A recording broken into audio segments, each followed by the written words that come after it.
Você já ouviu falar dos livros proibidos da Bíblia? Textos misteriosos, ocultos por séculos, que falavam de anjos caídos, gigantes, segredos espirituais e até de um Jesus muito diferente daquele que conhecemos hoje. Esses manuscritos foram considerados tão perigosos que a Igreja decidiu bani-los da palavra oficial de Deus. Mas afinal, o que eles escondiam? E quem decidiu quais livros seriam sagrados e quais deveriam desaparecer da história? Hoje, você vai descobrir os segredos por trás dos livros proibidos da Bíblia. Esses textos ficaram conhecidos como apócrifos. A palavra vem do grego e significa oculto, escondido. Eles foram escritos entre os séculos 2 a.C. e 4 depois de Cristo, e muitos deles eram atribuídos a personagens famosos, como Enoque, Tomé, Maria Madalena e até o apóstolo Pedro. Mas quando a Igreja decidiu organizar a Bíblia, esses escritos foram rejeitados e desde então ficaram marcados como proibidos. Alguns desses livros chamam a atenção até hoje. O livro de Enoque, por exemplo, fala de anjos rebeldes que desceram à terra, se uniram a mulheres humanas e deram origem a uma raça de gigantes. Histórias de batalhas cósmicas e revelações sobre o destino da humanidade. O Evangelho de Tomé mostra Jesus não como um milagreiro, mas como um mestre de sabedoria secreta, revelando ensinamentos que deveriam ser compreendidos apenas pelos iniciados.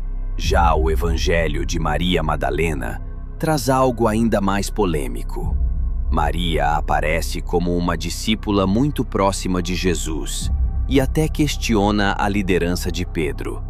Um papel feminino forte que contrastava com a visão de igreja que se formava naquela época.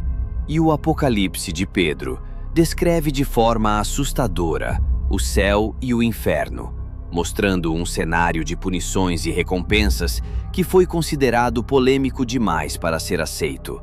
Mas afinal, quem decidiu o que deveria ou não estar na Bíblia? Nos primeiros séculos do cristianismo, não existia uma Bíblia fechada. Cada comunidade usava textos diferentes. Algumas aceitavam um evangelho, outras rejeitavam. Foi somente a partir do século IV que a Igreja começou a unificar sua doutrina. O Concílio de Nicéia, no ano 325, não fechou a lista de livros, mas iniciou o processo que levou anos depois a uma seleção oficial. Os critérios foram claros. Um texto precisava ser aceito por várias igrejas. Não podia contradizer a fé cristã oficial, e a autoria deveria estar ligada a um apóstolo ou profeta reconhecido. Tudo que não atendia a esses requisitos foi rejeitado. Alguns textos foram simplesmente esquecidos, outros destruídos, e alguns permaneceram escondidos. Mas por que exatamente eles foram considerados perigosos? Alguns livros mostravam um Jesus mais humano ou até místico, outros davam protagonismo às mulheres, e havia ainda os que revelavam segredos espirituais reservados apenas a poucos escolhidos. Permitir que esses textos circulassem poderia dividir a fé, desafiar a autoridade da Igreja e até criar novos movimentos religiosos. Por isso foram condenados como heresia. Por muito tempo acreditava-se que esses livros estavam perdidos para sempre. Mas então, algo extraordinário aconteceu. Em 1945, no Egito, um grupo de manuscritos foi encontrado em Nag Hammadi. Entre eles, evangelhos gnósticos, que falavam de segredos espirituais nunca vistos antes. 2 anos depois, em 1947, outra descoberta surpreendeu o mundo: os manuscritos do Mar Morto, em cavernas próximas a Qumran. Lá estavam textos judaicos antigos, incluindo fragmentos do próprio livro de Enoque. Essas descobertas mudaram para sempre o estudo da Bíblia.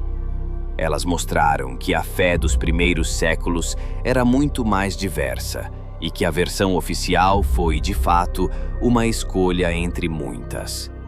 Hoje, os livros proibidos da Bíblia continuam a intrigar. Para alguns estudiosos, eles são apenas textos curiosos, sem valor espiritual. Para outros, eles escondem verdades que poderiam mudar nossa visão sobre Deus, Jesus e a própria Igreja. E a pergunta continua no ar: será que a Bíblia que conhecemos é apenas uma versão, enquanto muitas outras foram silenciadas? Os livros proibidos da Bíblia permanecem como um enigma, um mistério entre fé e poder. Eles nos lembram de que o conhecimento nem sempre é acessível e que muitas vezes o que chega até nós é apenas aquilo que alguém permitiu. E você? Acredita que esses livros foram excluídos apenas por critérios teológicos ou porque revelavam verdades que poderiam mudar tudo o que sabemos sobre a fé cristã? Deixe sua opinião nos comentários. Compartilhe este vídeo com alguém curioso como você e se inscreva para mais histórias ocultas que a história não quer que você descubra.